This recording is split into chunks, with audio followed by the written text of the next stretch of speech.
चलिए आइए इस 8 क्लास के बैच में आपका स्वागत और देखने का प्रयास करेंगे। ये आपका चैप्टर चल रहा है आपका तीसरा, और तीसरे चैप्टर में ये आपका जो है ना 3.1 और 3.2 के तमाम प्रश्नों को हमने पढ़ा दिया है, और 3.3 के लिए तमाम थ्योरी है जिसको कि आप अपने जहन में रखेंगे तो आपको क्या होगा कि आपको मदद मिलेगा और आसानी तरह से तुम समझ भी पाओगे, है ना। तो इसलिए क्या होगा कि इस चीज़ों को समझने का प्रयास करो, और हर चीज़ आसान होता है। कह रहा है क्या पहला कि चतुर्भुज, इसको अंग्रेजी में क्या कहते हैं? क्वाड्रिलेटरल। क्या कहते हैं? क्या कहते हैं? क्वाड्रिलेटरल। क्या कहते हैं? क्वाड्रिलेटरल।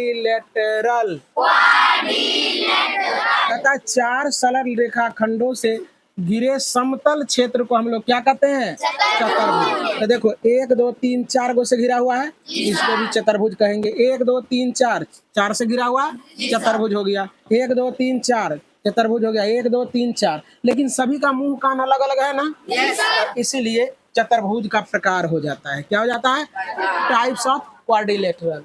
Types of quadrilateral. पहला को हम लोग वर्ग कहते हैं, आयत कहते हैं, समलंब चतुर्भुज, समानांतर चतुर्भुज, सम चतुर्भुज और पतंग। ये सब 4 भुजाओं से मिलकर बना होता है, इसलिए सारे को चतुर्भुज की श्रेणी में रखा जाता है।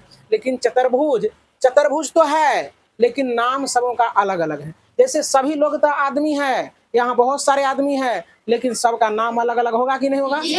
कोई आदमी का एक जैसा नाम है यहाँ बैठा हुआ तो नहीं। क्वालिटी में एक जैसा है, अगर नाम समान होगा तो कहना चाह रहे थे कि सब आदमी अगर नाम मिल जाए लेकिन क्वालिटी मिलेगा क्या? है ना, मिलेगा।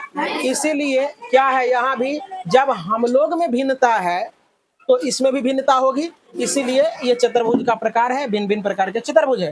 तो इसमें पढ़ना जो है हम लोगों को, वही चीजों को यहाँ बताया गया है ना। तो आप देखने का प्रयास करो। हम लोगों को समलंब चतुर्भुज का, है ना, पतंग का, समानांतर चतुर्भुज का, ये तमाम चीजों का जो है ना कॉन्सेप्ट को ध्यान में रखना है ना। तो कहता है वैसा चतुर्भुज जिसमें 2 भुजाओं का युग्म क्या हो? समानांतर हो। क्या हो बच्चे? समानांतर हो, उसे हम लोग समलंब चतुर्भुज कहते हैं। जैसे ABCD चतुर्भुज है, तो देखो ये समानांतर है, इसकी है ना रे बच्चे। अब देखो इसका, देखो कम से कम 2 युग्म है ना समानांतर, ये भुजा इसके समानांतर है, तो इसीलिए ये क्या हो गया?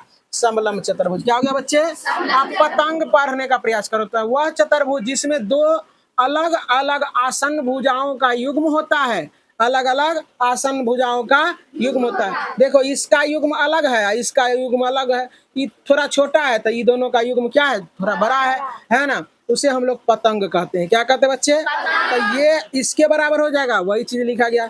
ये इसके बराबर होगा, ये हो गया। इसका सम्मुख कोण ये इसके बराबर होगा, और ये एंगल इसके बराबर होगा। कोई दिक्कत? कहता है विकर्ण एक दूसरे को परस्पर लंब प्रतिच्छेद करती है। प्रतिच्छेद कर रहा है ना कर रहा है, लेकिन ये 90 डिग्री पर प्रतिच्छेद करता है, ठीक ना। ये दोनों बराबर होगा, लेकिन ये दोनों बराबर नहीं होगा। तो चलते हैं अगले कॉन्सेप्ट की। तो चलिए आइए समानांतर चतुर्भुज को समझने का करो प्रयास। तो समानांतर चतुर्भुज वह चतुर्भुज होता है, देखने का प्रयास करो, डायग्राम ऐसा है ना। कहता है वैसा चतुर्भुज जिसका सम्मुख भुजाओं का प्रत्येक युग्म समानांतर और क्या हो? बराबर हो, उसे समानांतर चतुर्भुज कहते हैं। तो देखो ये इसका समानांतर ये होगा, और ये आपस में बराबर भी होगा, यही चीज यहाँ लिखे हैं। और इसका समानांतर ये होगा और आपस में बराबर भी होगा, है ना।